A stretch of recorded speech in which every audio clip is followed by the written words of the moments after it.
justicia, más allá de la bronca y más allá de la indignación, y después les vamos a contar cómo continúa esta situación que unió en la bronca y en la indignación a gran parte de los tucumanos. 9 de la mañana, 27 minutos. Está queriendo, así decía mi abuela, está queriendo salir el sol. Y por eso está ella con nosotros ya. Nuestra arquitecta preferida, Gaby Neve. ¿Cómo estás, Gaby? Qué lindo verte, Gaby. Igualmente, te extraño. Gracias. ¿Todo bien? Todo bien, todo bien. La semana pasada cumplió año mi hijo, así que nos hicimos una escapada con mis dos hijos. Muy bien, así me parece. Ya estamos de nuevo en la realidad, realidad. Está saliendo el solcito, es verdad, ¿eh? Gaby trajo el solcito aquí a la Tucumana. Ahí viene así, tímidamente, pero está llegando. Bueno, Gaby, un gusto tenerte. Igualmente, siempre. Aprendemos un montón de vos y sabemos que todavía hay mucho para aprender, ¿eh? Sí, la verdad que infinito todo lo que se puede aprender. Y hoy vamos a salir un poquito de Tucumán. Ajá. Vamos a ir a Victoria Ocampo, a la Villa Victoria Ocampo. Villa Victoria Ocampo, ¿dónde es eso? Eso está en San Isidro, en Buenos Aires. Acabo de estar hace un par de días. Así que nada, hace mucho tenía pendiente esa visita y pude hacerla ahora. Y la verdad que me quedé maravillada. Está en la parte como, para ubicar un poco, dentro de San Isidro, el Bajo San Isidro, que es como la parte más antigua de la ciudad de Buenos Aires. Sí. Cerca del Río de la Plata. Una zona muy espectacular. Linda, muy linda. Divina y muy tradicional, de familias tradicionales. Y Victoria Ocampo no es la excepción. Ella pertenecía, por ahí para refrescar un poco quién fue ella, que es un gran personaje, una gran mujer de nuestra historia. Ella en sí misma era un patrimonio y ella pertenecía a una de las familias más aristocráticas de Buenos Aires y nació a fines del siglo XIX y murió en la década del 70. O sea, no hace tanto tiempo. Sí. Ahí vemos una imagen de Victoria.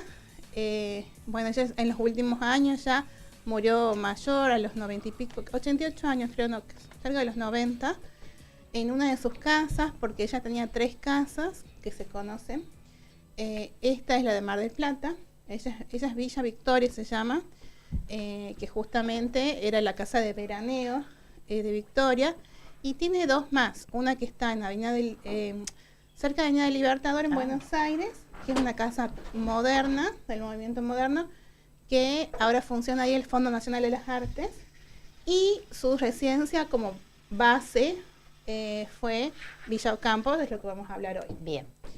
Villa Ocampo, ya vamos a ver imágenes por ahí. Gracias. Se la empezó a conocer un poco más, no sé si te acuerdas, Anita, cuando era presidente Macri, cuando vino el G20 a reunirse acá en el 2018, Juliana Aguado, la primera dama, llevó a todas las primeras damas a Villa Victoria, que es lo que vemos en imágenes. ¡Qué imponente! Impresionante, esto lo he sacado ahora, esas imágenes. Lamentablemente me tocó un día nublado y lluvioso, pero igual maravillosa la casa. ¡Qué imponente!, ¿no? Una cosa increíble.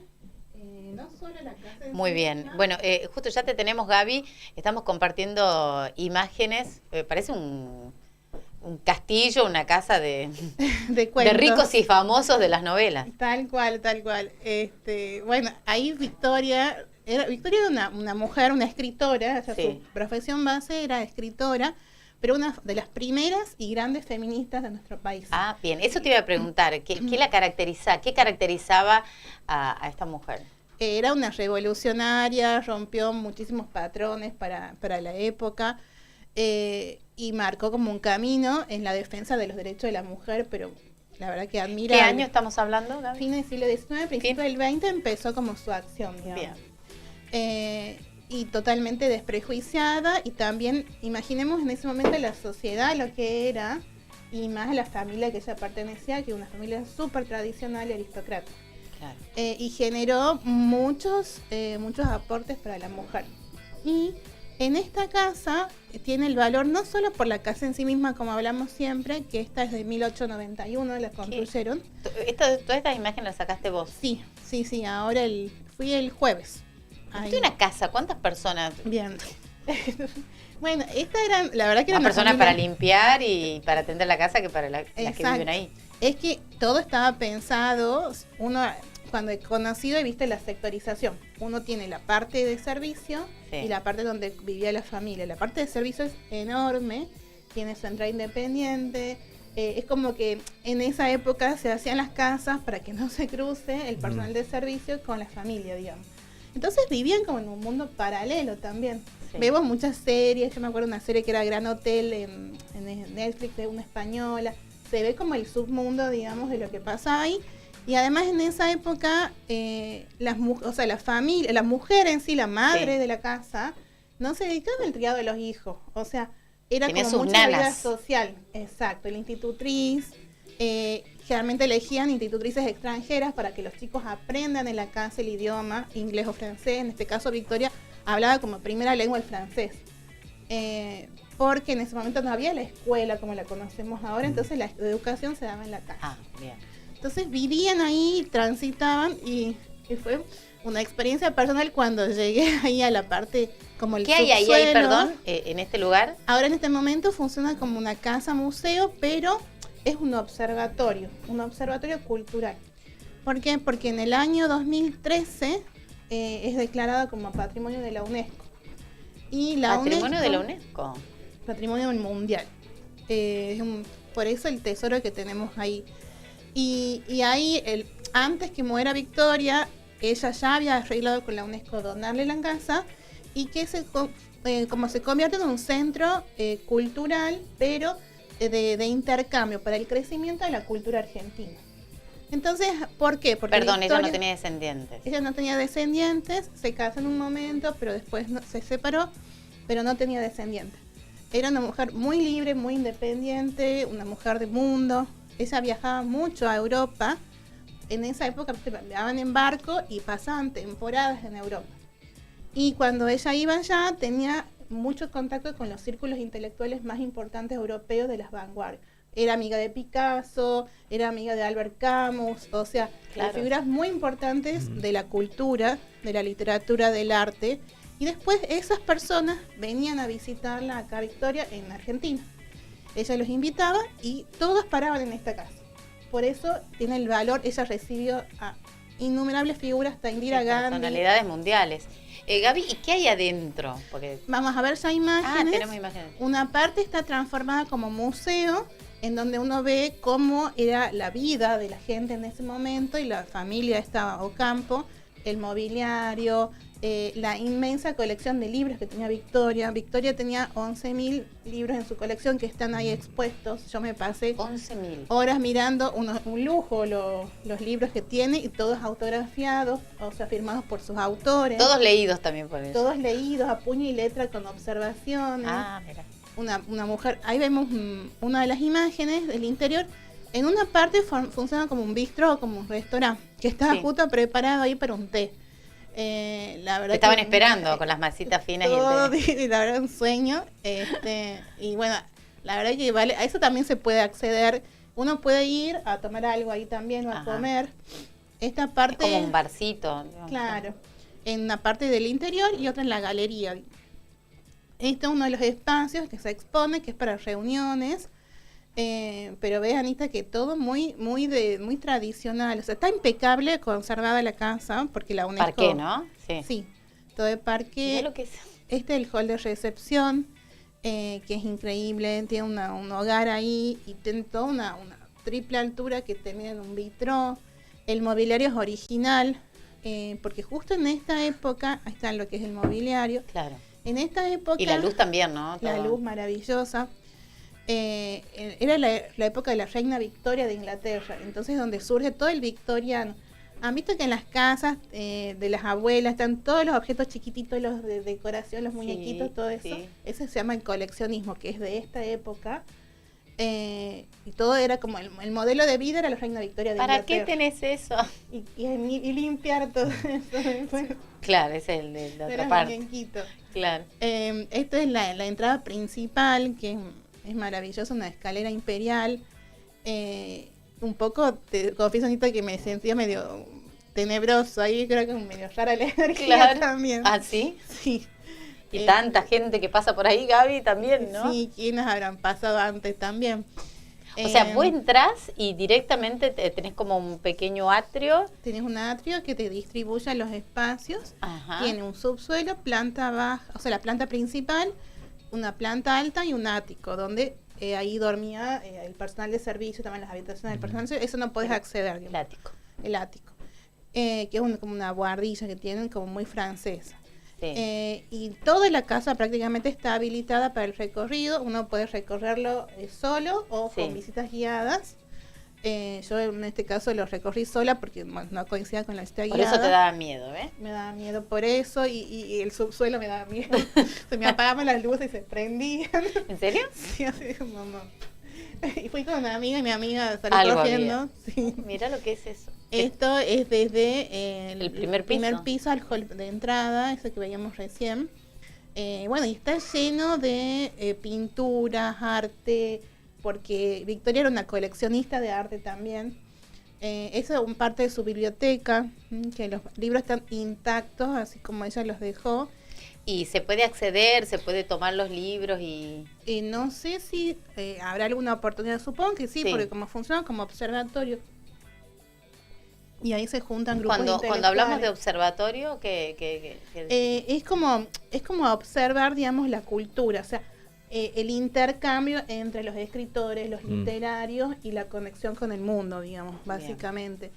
Yo creo que sí debe haber oportunidad para eso, la verdad es que debería averiguar mejor, pero con solo mirar los libros, o sea, la mayoría eran de feminismo de la época. Y ella también se destaca por ser la primera editora y creadora de una revista en nuestro país, que fue la revista Sur. No sé si se acuerdan de la revista Sur. En la revista Sur ella publicaba todos los escritos de los escritores más famosos de la época, como Albert Camus, como les decía, los amigos de ella, de Victoria. Entonces, ahí vemos la imagen cuando Juliana Aguada, sí. 2018. 2018.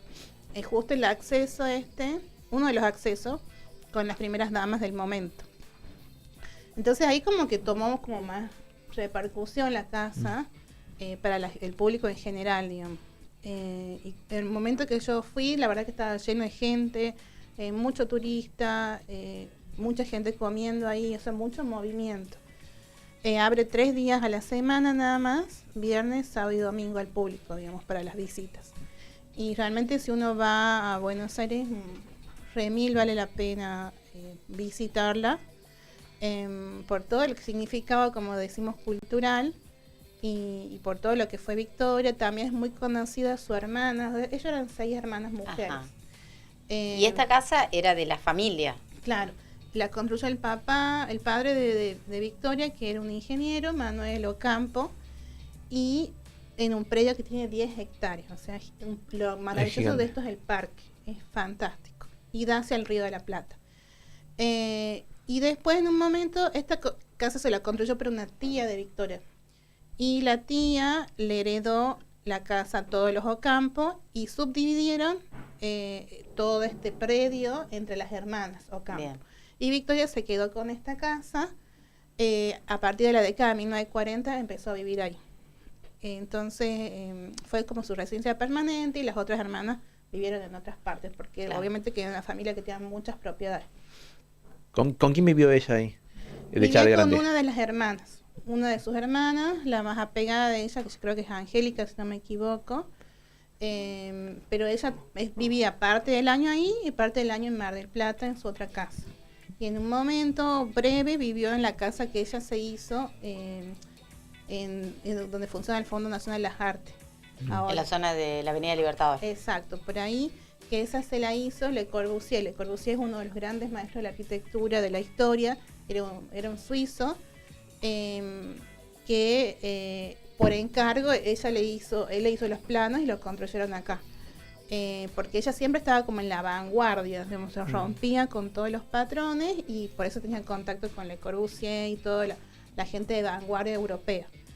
Pero prácticamente no residió ahí, y después ella le donó esta casa al Fondo Nacional de las Artes. Ya vamos a hablar otra oportunidad de esa casa. Y esta casa es patrimonio de la UNESCO. ¿Qué implica ser patrimonio de la UNESCO? Y es la máxima categoría a nivel mundial. Claro. que puede tener o un edificio o un paisaje, un espacio natural. Por ejemplo, las cataratas del Iguazú son patrimonio de la UNESCO, pero como patrimonio natural.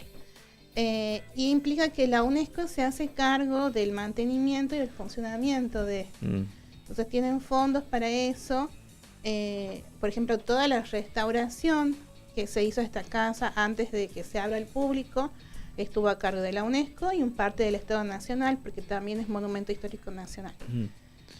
Porque además del edificio en sí, también hay muchos libros, que también los libros necesitan otro tipo de conservación también, ¿no? Me imagino que están siempre ahí expuestos para la visita, o en algún momento están en otro cuarto, ¿cómo se...? Están expuestos. Están expuestos siempre. Hay como adelante, eso no se ve bien en las fotos, pero adelante de las bibliotecas hay como un blindex que está como protegiendo eso hasta cierto punto, a cierta altura. Yo supongo que para que la gente no los toque, no los agarre, pero están bastante accesibles, digamos. Y están todos los... se ve el cuidado, ¿no? Sí, impecable, todo impecable. Y están los números de la revista Sur, que ella creó y dirigió durante muchos años también. Y también esa conexión con la UNESCO fue pensada por Victoria por eso, para que todo lo que se produzca culturalmente, literariamente, tenga una conexión a nivel mundial. Por eso es como este observatorio, que funciona como lugares de producción de conocimiento. O sea, ¿ha tenido alguna modificación el edificio o es tal cual? Tal cual. Se lo conservó tal cual como está. Sí, obviamente que los espacios se adaptaron, porque lo que eran dormitorios y todo eso. Claro, se ha refuncionalizado. Claro. Pero el edificio es tal cual como quedó. Sí, se modernizó el tema de, obviamente en la época que se hizo no había iluminación eléctrica, todo pero eso se hizo como para la etapa de la UNESCO. Y lo que me llamó la atención que también tiene todo un sistema de calefacción, pues esas rejillas de la época que se hizo la casa, más de un siglo, y funcionaba perfecto. O sea, todo está mantenido. Así que me parece muy, muy positivo el aporte y todo el parque fantástico. Eso, no tengo muchas imágenes del parque porque llovía, así que no la puedo recorrer mucho. Ya iré en otro momento cuando haya sol, pero fantástico. Bueno, ¿cómo se llega ahí? Bueno, ahí estamos viendo parte de... Ahí vemos lo que había... ¿Son patos? Yo no sé si eran gansos, patos, porque hay una parte de una fuente. ¿Tiene una laguna también? Me muero. Una fuente enorme. De donde veíamos el frente antes, desde ese lado hay una fuente gigante. ¿Cómo se llega? Pega cerquita de la estación del tren de la costa.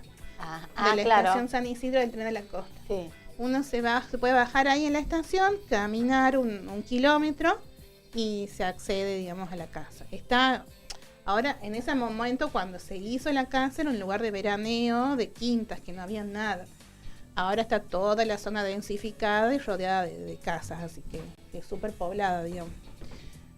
Así que, bueno, se puede llegar así y tomar algo ahí también. Claro. ¿Y es caro, Gaby? No, me pareció más barato que lo que es Buenos Aires en general. Claro. O sea, muy, muy bien. Así que hay como todo pastel. Claro, porque vos en Buenos Aires tenés lugares que son característicos, ¿viste? Sí, que tenés también de todos los precios en Buenos Aires. Pero más económico que el resto de San Isidro, por ejemplo. Claro, porque bueno, sí es una zona cara de San Isidro. Sí. Así que encantado, yo maravillada con este paseo. Bueno, y además algo que los tenías pendiente, Gaby. Sí, hace mucho tiempo lo tenía pendiente porque no es el circuito que uno hace generalmente en capital, porque está fuera de los límites de lo que es la capital, digamos. Hay que ir hasta ahí, hay que ir en el tren, todo, pero es un paseo hermoso. Así que sí, hace muchos años que lo quería ver y justo ahora se me dio la oportunidad. Bueno, entonces decimos, ¿cómo se le llama? Casona, porque parece un castillo, mansión. Villa le dicen porque como al ser, un lugar de veraneo y rodeo de parque, era como la villa veraniega, digamos. Cuando, a fines del siglo XIX, cuando la gente vivía en las ciudades, por ejemplo, la familia originalmente vivía en pleno microcentro de Buenos Aires, la familia Ocampo, en Florida y San Martín, o sea, en pleno microcentro. Entonces los fines de semana, o sea, a fines del siglo XIX empieza esa costumbre de irse a descansar el fin de semana, porque ahí se institucionaliza las 8 horas de trabajo. Hasta el momento la gente no tenía como el límite de trabajo, descanso. Sí. Fin del siglo XIX se dice 8 horas y fin de semana descanso. Y ahí empiezan a surgir todos estos lugares de fin de semana, Mar del Plata para ir a las vacaciones. Claro. ¿Y la de Mar del Plata qué onda, esa casa? La de Mar del Plata es una casa... ¿A quién pertenece hoy, digo? Pertenece a la Municipalidad de Mar del Plata, también es declarada patrimonio y es un museo que se la puede visitar, es hermosa también, pero es totalmente distinta a esta. Claro, está imponente. ¿Qué estilo me decías que es? Esta es un ecléctico, académico ecléctico. Y tiene rasgos franceses. Ajá. Porque tiene las mansardas arriba, en donde estaban las tejas pizarra. Hemos visto varios ejemplos así como de la época esta acá. Por ejemplo, no sé, la casa, el Colegio Nacional que hemos hablado. Sí. Es como de esa misma época. Claro. Pero ya con los rasgos de casa de descanso y veraniega. Y aparte... Pero bueno, estamos viendo la inmensidad, más allá del parque, la inmensidad de esta casa, y me decís que vivía esta mujer con su hermana y la servidumbre, ¿no? Nada más, claro. Y las visitas que recibía y nada más. Pero ahora nos parece una locura, porque estamos acostumbrados a vivir como espacios mucho más compactos. Pero en ese momento y era mucho protocolo, porque para una misma función había muchos espacios. Entonces tenía no solo el comedor, sino el antecomedor, o sea, como espacios adicionales, digamos. Entonces era como toda una transición, digamos. Todo lo que hoy buscamos simplificar. Exacto. Pero yo leía que Victoria era una persona como muy sencilla y ella, su familia vivía de una forma, y cuando ella se fue a vivir ahí, sola con su hermana, simplificó, digamos, toda esa decoración, esa vida que había, digamos, en ese momento. Y para la época también no había medio de transporte como vemos ahora. Claro. O sea, el automóvil no existía el colectivo, no existía el metro, el tranvía empezaba a funcionar. Entonces, como trasladarse del centro de Buenos Aires hasta ahí era todo un viaje. Lejos, sí. Claro. Entonces, como había que pasar temporadas ahí, porque no era fácil transportarse. Y Victoria fue una de las, no sé si la primera, no quiero dejarle, pero una de las primeras mujeres en manejar, en tener un auto. Se ve una imagen en la casa del año 1922, donde ella rompía con todos los patrones y también se ponía pantalones, como que era visto que las mujeres no usaban pantalones en ese momento. Y luchaba contra todos los movimientos totalitarios. Fue una mujer súper valiente y súper valiosa. Y así como su hermana Silvina Ocampo, que también fue escritora, y Silvina estaba casada con Bioy Casares. Entonces es toda una familia de intelectuales, digamos. Y Bioy Casares, en la casa esta de los Ocampo, fue donde se conocieron Bioy Casares con Borges. Y ahí empezaron a hacer cosas juntos. Sí. Así que, como decimos siempre, el patrimonio no es solo el edificio en sí mismo, sino todo lo que pasó ahí adentro, que fue impresionante. Aparte, por ejemplo, hay un piano de cola ahí que pertenecía a Stravinsky, un gran compositor europeo que vino a Argentina y paró en la casa de Victoria, y ahí en ese piano tocaba él sus composiciones. ¿Está el piano expuesto? Está el piano expuesto en uno de los espacios, una de las fotos debe estar por ahí. Así que todo está cargado de historia y maravilloso. Bueno, gracias Gaby por traernos esta... bueno, acá Franco lo veo que está concentrado anotando por su viaje a Buenos Aires, todo lo que nos trae. Franco, sí, voy a ir. Se va a tomar 2 semanas. No me van a alcanzar todos los días, no me van a alcanzar los días, pero bueno, vamos a ver si nos quedan un par de días más. Claro. Está bueno, vale la pena. Es que uno tiene que armar como circuitos y entonces elegir, porque los traslados son grandes, o sea, llevan mucho tiempo los traslados, así que hay que tener en cuenta esas cosas. Pero te los recomiendo, Franco. Vamos a ir. Ya lo está anotando. Gracias, Gaby. Gracias, un gusto tenerte siempre. Igual estar acá. La gran Gaby Neme, nuestra arquitecta preferida, especialista en patrimonio, y tanto aprendemos de ella semana tras semana, y después, por supuesto, la leemos en el Tucumano. 9:51, tenemos más en la Tucumana. Seguimos así. Desde que no me decís nada, que yo digo de más.